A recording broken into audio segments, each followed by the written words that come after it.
كو waxay cadeynaya xuquuq la'aantii WHO iyo waliba sidii aan ku weynay maadaama aan wada hadlaynay sidoo kale waxaan rabaa in la wadaago codad kuwaas oo ku saabsan agaasimaha isbitaalka marar badan oo kala hadlay xuquuqdeeda mar kasta waxa iska jirtay rajo aan raadinayay haddana ma aysan ahayn mid aan helay laba arrin way ku saameysay anna maamul ah waa isaameysay oo in isku haleynta WHO kaliya ma dad badan ay saameysay thaqafi kamid oo aakhirka ka baxay misk iyo mudda oo dagaalka wasaaradda uga jirtay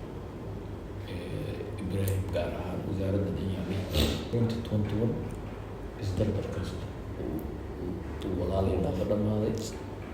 2022 aniga hadda wax isku awoodaya oo bilaabaya waxa igu yaabanayd markii aan ku iri agaasime maadaama aan ku ballanay inaan qasnada isbitaalka abil walba iga siiso aaway